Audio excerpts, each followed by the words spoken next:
Muy buenas tardes, jóvenes. Para mí es un gusto nuevamente estarles acompañando en esta clase de química orgánica. Su servidor Jonathan Canjura. Les dejo el correo electrónico para cualquier consulta, duda, ¿verdad? Sugerencia con respecto a la clase de esta semana. Bueno, solamente recordarles de que este próximo viernes, ¿verdad? Vamos a tener el examen corto de química orgánica con respecto a los contenidos de alcoholes, fenoles y éteres. Por ahí se les cargó un poco de información acerca de eso, ¿verdad? El licenciado Flores ha impartido la clase de alcoholes y su servidor las de fenoles y éteres. Espero de que las dudas puedan surgir en esta semana con tiempo, ¿verdad? Y por ahí me estaban comentando también unos compañeros de que querían que les subiera una guía de ejercicios, ¿verdad? Se los voy a hacer llegar lo más pronto posible para que ustedes puedan repasar parte de esos ejercicios con respecto a lo que se ha explicado en los videos, ¿verdad? Recordarles acerca del compromiso que tenemos, ¿verdad? Como centro educativo. Tanto el compromiso que tienen ustedes como estudiantes, como el compromiso que tenemos nosotros como docentes para poder llevar a cabo los objetivos de esta universidad, de esta carrera suya, ¿verdad?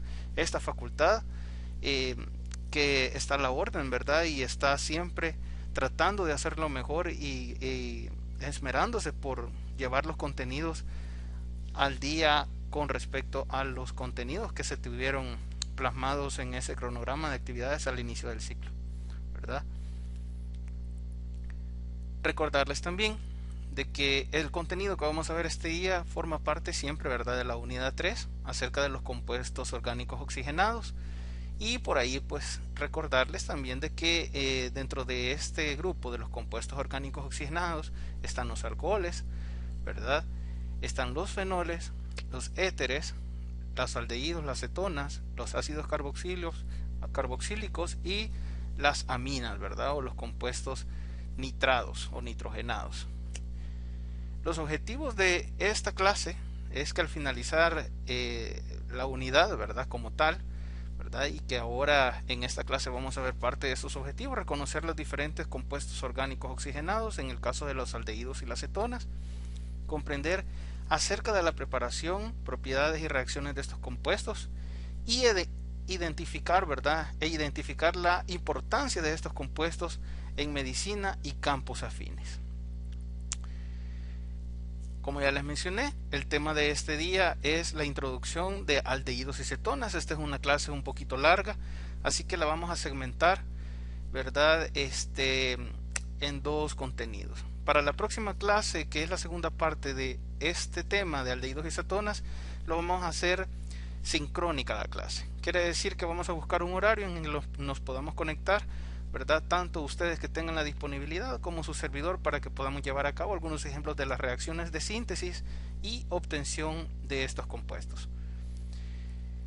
Parte de lo que vamos a ver este día es la estructura, ¿verdad?, definición, nomenclatura, algunas propiedades físicas y químicas, y para la próxima clase vamos a dejar lo que es los métodos de obtención y los mecanismos de reacción, así como las reacciones como tal de estos grupos. Principalmente, cómo se definen los aldehídos y las cetonas, ¿verdad? La teoría nos dice, ¿verdad?, que los aldehídos presentan el grupo carbonilo. ¿Cuál es el grupo carbonilo? Es este que tenemos representado acá en esta estructura, ¿verdad? El carbono con doble enlace unido al oxígeno. Este es el grupo carbonilo que nosotros vamos a identificar en este tipo de estructuras o moléculas, ¿verdad?, caracterizados por la presencia del grupo carbonilo. Estos presentan el grupo carbonilo en posición terminal, en el caso de los aldehídos, ¿verdad? Estamos hablando de los aldehídos. Mientras que las cetonas presentan dicho grupo en posición intermedia. Ya vamos a ver nosotros por qué es que se da ese tipo de diferencia. Hay una fórmula general para aldehídos y cetonas alifáticas, ¿verdad?, que es NH2NO, ¿verdad? Pero también esta se diferencia con respecto a la fórmula general de los aldehídos y cetonas para los aromáticos. Nosotros podemos ver parte de esa diferencia en donde lo tenemos acá, ¿verdad? Con 2 hidrógenos menos, ¿verdad? Dado que es un aromático. Entonces, los aldehídos nos dicen que el grupo funcional lo va a tener en posición terminal, quiere decir que va a estar al final del extremo de la cadena, ya sea al lado derecho o al lado izquierdo. Y en el caso de las cetonas, el carbonilo va a estar en medio, ¿verdad? O en una parte intermedia de la cadena. Ya vamos a ver nosotros algunos ejemplos con respecto a esto. Tenemos aldehídos que van a ser, en este caso, constituidos principalmente por un grupo aromático o fenilo, ¿verdad? Y va a estar representado este grupo carbonilo en un extremo de este grupo aromático. Pero también podemos ver en el caso de una difenilcetona, por ejemplo, en donde vamos a tener 2 grupos aromáticos, ¿verdad?, a los extremos, y en la parte intermedia el grupo carbonilo. Una cetona mixta, por ejemplo, en donde vamos a tener un grupo arilo y un grupo alifático, ¿verdad?, constituyendo esa macromolécula de la cetona. Principalmente el grupo funcional, ¿verdad?, ese es el grupo carbonilo, y esto hay que tenerlo muy en cuenta para poder identificar, ya sea acá en la clase, tanto como en el laboratorio, este tipo de estructuras. Recordarles, ¿verdad?, de que esto tiene mucha incidencia cuando nosotros vayamos a ver el grupo de estas macromoléculas de los carbohidratos, ¿verdad?, porque de aquí parte lo que son las aldosas y las cetosas.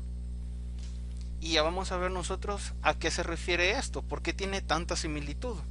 Pero también en el caso de las aldosas y las cetosas tienen una gran importancia, ya que constituyen la mayor parte de las estructuras macromoleculares de lo que es las secuencias metabólicas. Los aldehídos y las cetonas, por ejemplo, acá les voy a mencionar que se comportan como ácidos debido a la presencia del grupo carbonilo, que lo tenemos acá.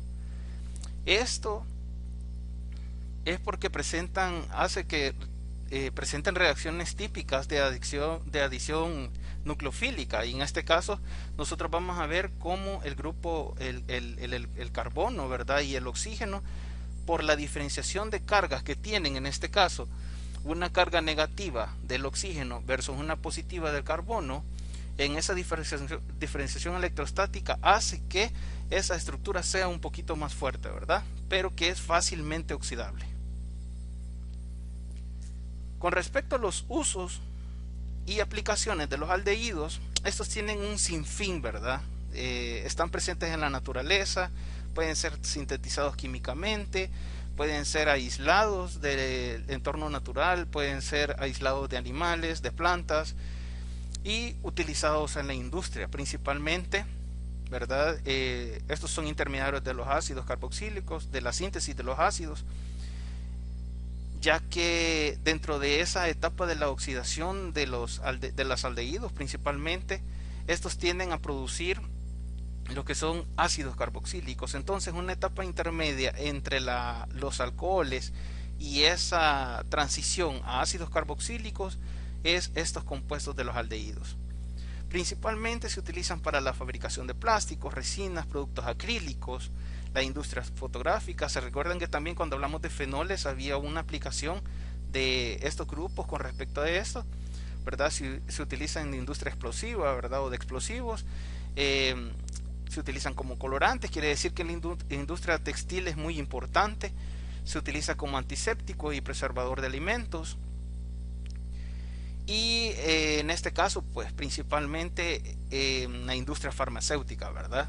Llama la atención que en el caso de adoxal, melonal, ¿verdad?, que tiene mucha referencia a de dónde proviene este compuesto aldehídico, ¿verdad?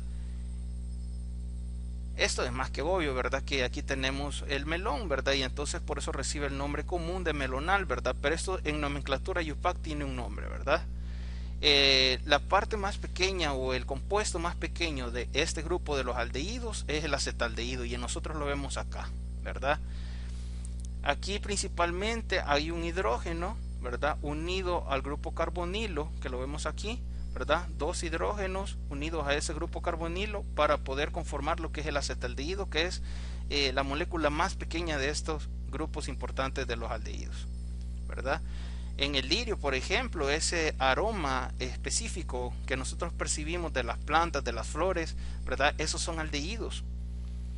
En el caso de los aromas o sabores que son bastante acentuados, en el caso de las plantas aromáticas también, ¿verdad? Ahí están presentes los aldehídos y nosotros lo podemos comprobar con esto, ¿verdad? Que aquí hay un poquito de zacate limón, ¿verdad? Que en estos tiempos es bastante útil para la medicina natural, de que todas las familias, ¿verdad?, están ingiriendo en su mayoría.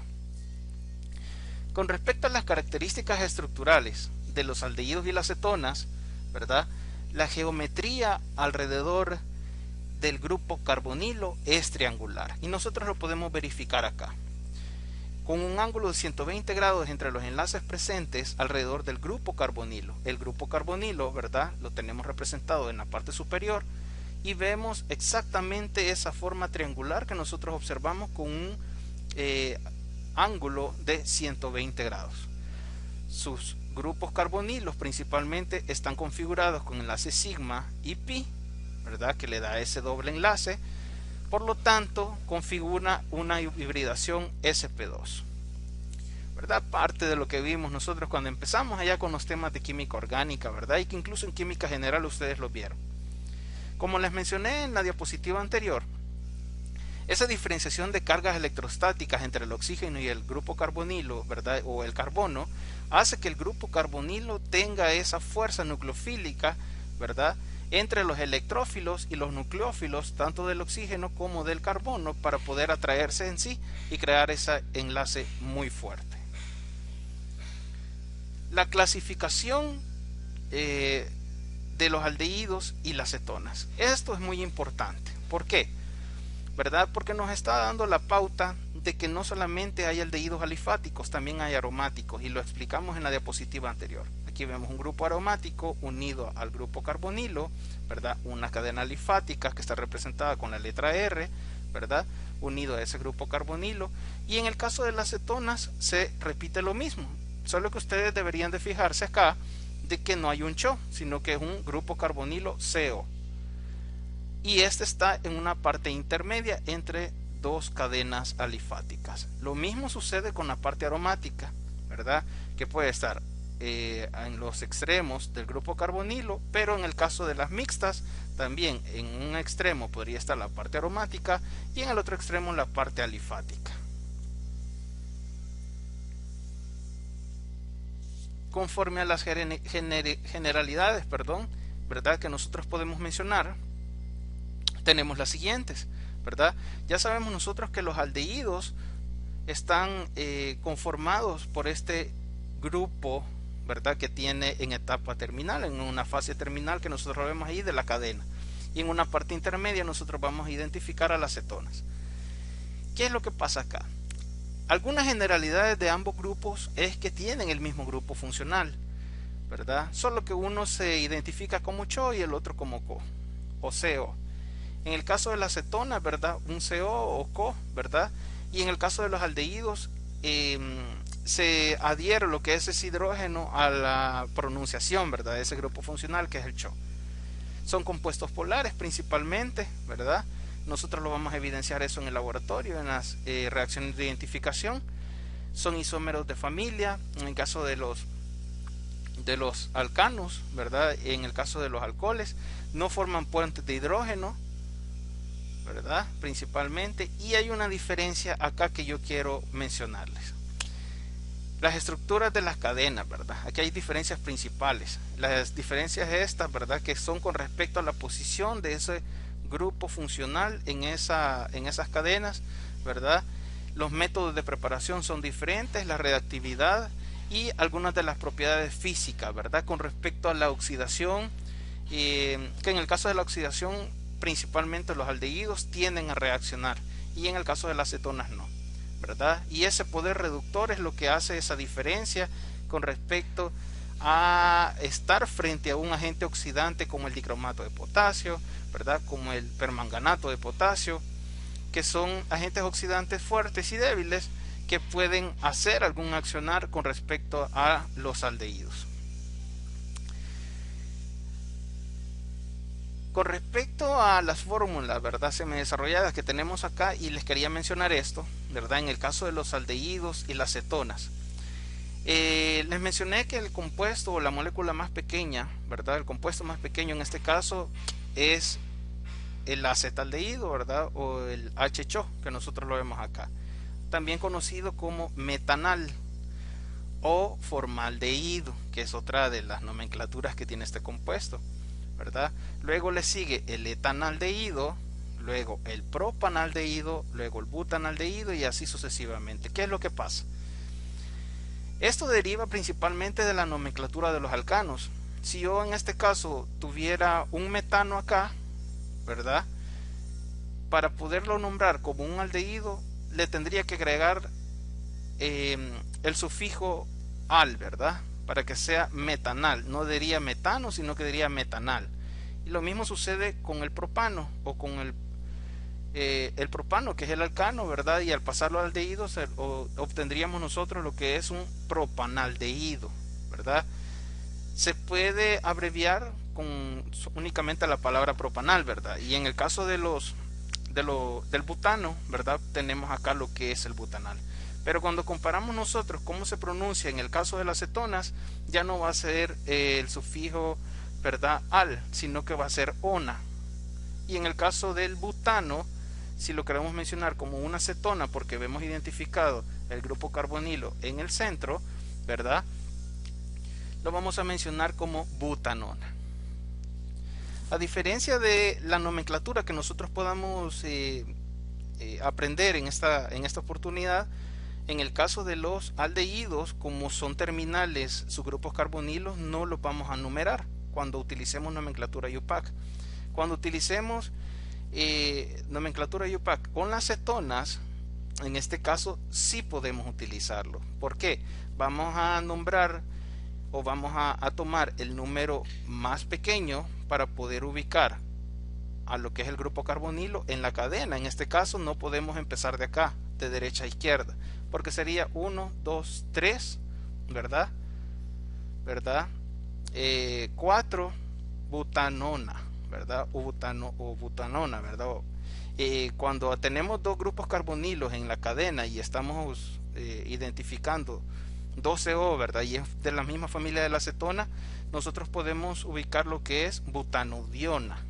Ya vamos a ver nosotros ahí cómo es que les he preparado la diapositiva. Pero la diferencia es bastante grande. Entonces, ¿cómo se debería de nombrar en el caso de la IUPAC? Deberíamos de empezar del lado izquierdo al lado derecho. 1, 2, ¿verdad? Para que no sea un 3 de derecha a izquierda, sino que tenga un número menor. Aquí pueden observar ustedes cuando ya es de 5 carbonos, ¿verdad? Y aquí lo tenemos, ¿verdad? Se han nombrado 1, 2, pentanona, que nosotros la vemos acá, igual con el compuesto de 6 carbonos, que es el hexano, pero como en este caso estamos hablando de las cetonas, ¿verdad?, ubicamos nosotros dónde está el grupo carbonilo y lo ubicamos primero con el número 2, ¿verdad? En el carbono 2 está el grupo carbonilo en la hexanona, ¿verdad? Esas son las principales diferencias. Algunos compuestos de compuestos aldehídicos, ¿verdad? ¿Qué es lo que pasa acá? Nosotros sabemos de que son intermediarios de síntesis de ácidos, fabricación de plásticos, resinas, productos acrílicos, resinas, melanina, ¿verdad? Pero se ha aislado una gran cantidad o una variedad de aldehídos y cetonas a partir de plantas y animales. Muchos de ellos, los de peso molecular elevado, tienen olores fragantes o penetrantes, ¿verdad? Y en este caso en la producción de los perfumes, ¿verdad? No me dejarán mentir ustedes que hay unos perfumes que son bastante dulces, otros que son muy cítricos y otros que son bastante simples, ¿verdad? En este caso son suaves los olores, se perciben muy suaves. Entonces eso quiere decir de que fueron aislados ya sea de una planta o de feromonas animales, ¿verdad?, para darle ese toque de fortaleza y ese poder penetrante del aroma, ¿verdad?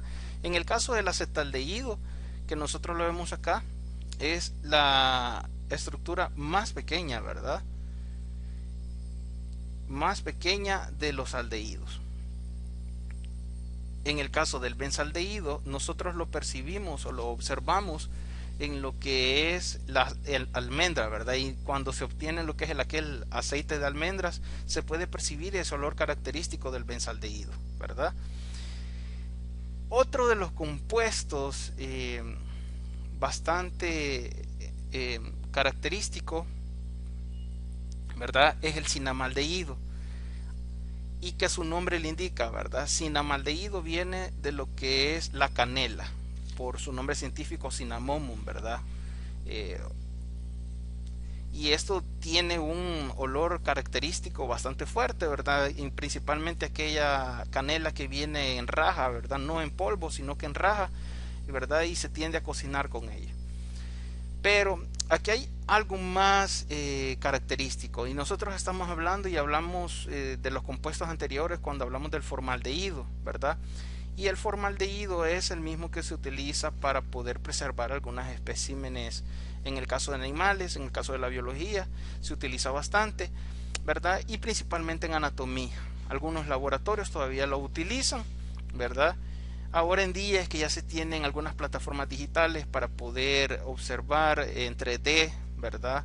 O hacer esa representación gráfica espacial, ¿verdad? Para poder observar de la mejor manera los órganos, pero principalmente hace muchos años, ¿verdad? Y aún todavía se utiliza lo que es la preservación de algunas partes del cuerpo, ¿verdad? O de especímenes animales para su preservación en los largo de los años.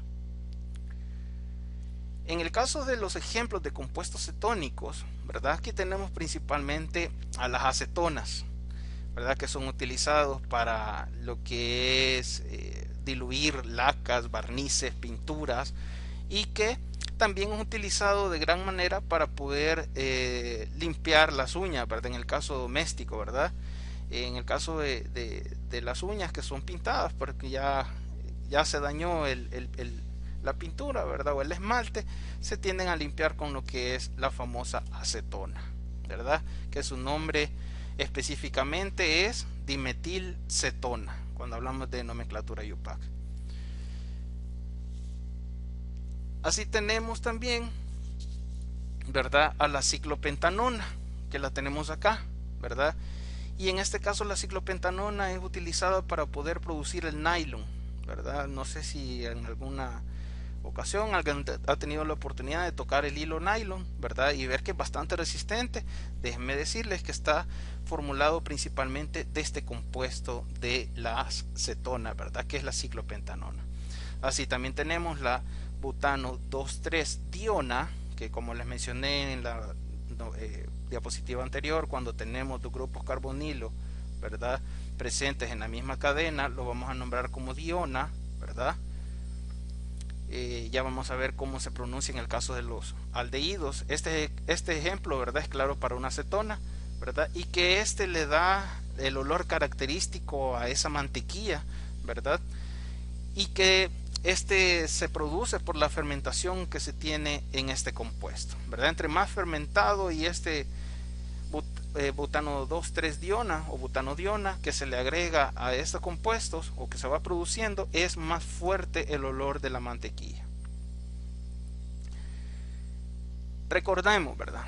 En el caso de las propiedades físicas, son moléculas polares, son solubles en agua hasta moléculas de 5 carbonos. El punto de ebullición es menor que los alcoholes de masa molecular cercana, y esto cuando lo comparamos con respecto a los alcanos, ¿verdad?, el punto de ebullición es mayor en el caso de los alcoholes, ¿verdad? Pero en el caso de los aldehídos es menor. Los aldehídos tienen un punto de ebullición menor que los alcoholes, quiere decir que están en una etapa intermedia ahí, ¿verdad? Entonces el punto de ebullición es mayor que el de los hidrocarburos y los éteres de masa molar cercana, ¿verdad? Y aquí vemos nosotros un ejemplo. Cuando comparamos un alcohol con un aldehído y un alcano como tal, y vemos el punto de ebullición, vámonos al punto de ebullición, ¿verdad? Y vemos en el caso de los aldehídos que es menor a los alcoholes, ¿verdad? Pero mayor en el caso de los alcanos, ¿verdad? Este tiene un valor negativo, anda en menos 187 grados centígrados su punto de ebullición, quiere decir que es muy fácil de calentar, ¿verdad? Pero en el caso de los aldehídos es mayor que los alcanos, pero menor que los alcoholes, ¿verdad? Ok. Con respecto al estado físico, ¿qué es lo que pasa acá? Tenemos que entre 2 a 12 carbonos vamos a poder observar en estado líquido estos compuestos, y en estado sólido mayor a 13 carbonos en el caso de los aldehídos, y las cetonas mayores a 11. En el caso de la dimetilcetona, ¿verdad?, que sabemos nosotros que es un compuesto de 2 carbonos, ¿verdad?, dimetilcetona, nosotros vemos en este caso de que no está representado, ¿verdad? Pero aquí hay una característica muy importante. Si ustedes tienen la oportunidad o han tenido la oportunidad de tener un frasquito de esa acetona con la cual se limpian las uñas y le abren el frasco, van a ver que este se diluye rápidamente, se evapora, ¿verdad? Se pierde en el espacio, ¿verdad? Quiere decir que tiene un poder de dilatación, ¿verdad? O de evaporación muy rápido, ¿verdad? Si se expone al ambiente natural, a la temperatura ambiente. Quiere decir que para pasar de líquido a gaseoso, ¿verdad?, lo puede hacer rápidamente sin necesidad de algún catalizador, sin necesidad de algún ser expuesto a ninguna temperatura, ¿verdad? Él lo hace de manera natural. ¿Por qué son biológicamente importantes lo que son los aldehídos y las cetonas? Principalmente les mencioné de que esto forma parte de los monosacáridos. En el caso de las aldosas y las cetosas, ¿verdad?, nosotros identificamos en el caso de las aldosas el representativo número 1, que es la glucosa, ¿verdad?, con su isómero la señora fructosa, ¿verdad?, que lo tenemos acá. Aquí vemos nosotros el ejemplo más claro de lo que acabamos de hablar. Y vemos al grupo carbonilo en una parte intermedia. Esta es una cetosa y esta es una aldosa. Este es un aldehído y esta es una cetona. Aldehído que tiene su parte terminal de la cadena, ¿verdad? Si nosotros acostáramos esta estructura, vamos a observar, ¿verdad?, de que en la parte terminal, en el extremo de la cadena, está su grupo carbonilo, mientras que en las cetosas o cetonas, ¿verdad?, si lo quieren llamar así, ¿verdad?, está en una etapa intermedia. Forman parte, ¿verdad?, de lo que es esas grandes macromoléculas estructurales que dependen del colesterol, de esa estructura del ciclopentano perhidrofenantreno, ¿verdad? Y parte de ese metabolismo, ¿verdad?, de la bilis, que forma las sales biliares o los ácidos biliares, como es el ácido glicocólico o el taurocólico, ¿verdad?, que nosotros lo vemos acá, y vemos identificado ese grupo carbonilo en sus estructuras.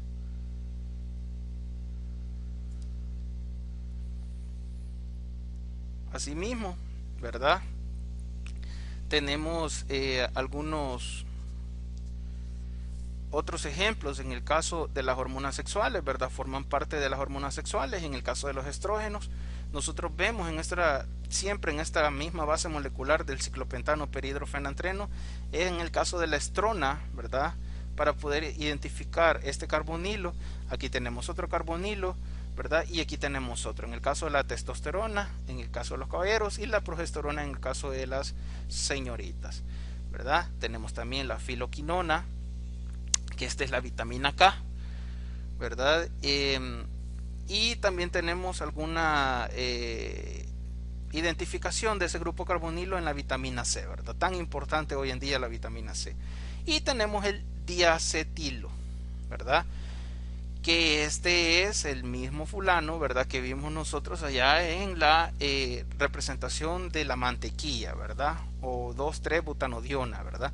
Pero en el caso del diacetilo que nosotros vemos acá, este se utiliza bastante para lo que es darle ese sabor a caramelo a la cerveza dulce, cervezas por lo menos europeas que tienen ese sabor dulce, ¿verdad?, o bebidas alcohólicas. Se produce durante la fermentación ese sabor, ¿verdad?, donde se da más acentuado. Y también, ¿verdad?, últimamente se ha percibido o se ha presenciado o se ha identificado la butanodiona en lo que son los cigarrillos electrónicos, ¿verdad?, y que principalmente este se encuentra en este tipo de cigarrillos con sabores dulces. ¿Y cuál es la gran cuestión aquí, verdad? Ahí está ese sabor dulce, los chicos andan tirando humo y todo, ¿verdad? Pero resulta que este está muy asociado con enfermedades respiratorias cuando se inhala. Quiere decir que cuando anda jalando el humo, anda absorbiendo lo que es el diacetilo, ¿verdad? Y puede ser muy relacionado a lo que son enfermedades respiratorias que ahora en día pues no son garantía de buena salud, ¿verdad? Con respecto a la nomenclatura de aldehídos y cetonas, ¿verdad? Partimos principalmente de las estructuras de los alcanos. Y aquí tenemos al metano principalmente. Cuando nosotros ya queremos nombrar como un aldehído, ¿verdad? Vamos a agregar al final el sufijo al, ¿verdad? Y aquí lo vemos, ¿verdad? Y le vamos a llamar metanal o formaldehído, que es un nombre común.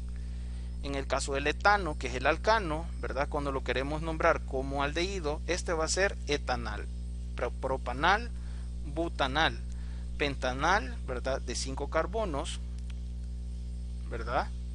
Y hexanal de 6 carbonos. Si hay dos grupos, ¿verdad? Aldehídicos 8, se utiliza el término dial. En el caso de este, ¿verdad? Si tuviéramos un grupo carbonilo en el otro extremo sería propanodial, ¿verdad? O propanadial, aquí lo tenemos, ¿verdad? Si fuera así. Si tenemos más de dos grupos carbonilo en la misma cadena, se va a utilizar el prefijo formil y vamos a ver algunos ejemplos cuando veamos las reacciones.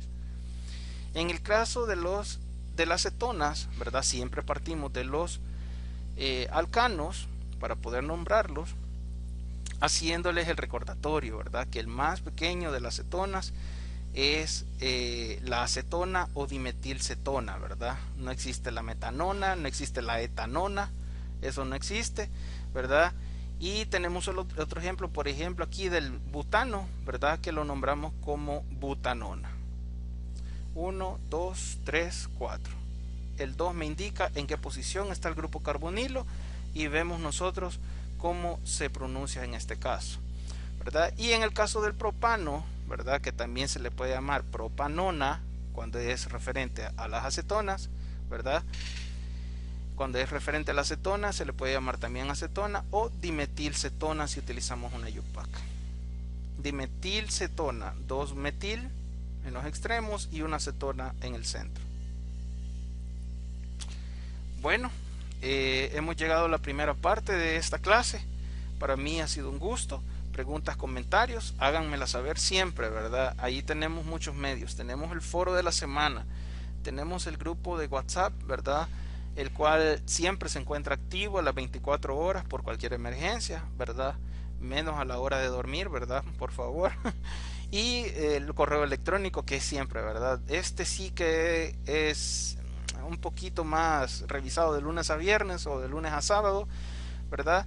Pero por cualquier cuestión, pues ahí estamos a la orden. Ustedes ya saben cómo localizarme. Para mí ha sido un gusto. Nos vemos en la próxima clase y a estudiar un poco, ¿verdad? Para ese examen corto, para recordarse de lo que se vio en la semana anterior. Muchísimas gracias y bendiciones.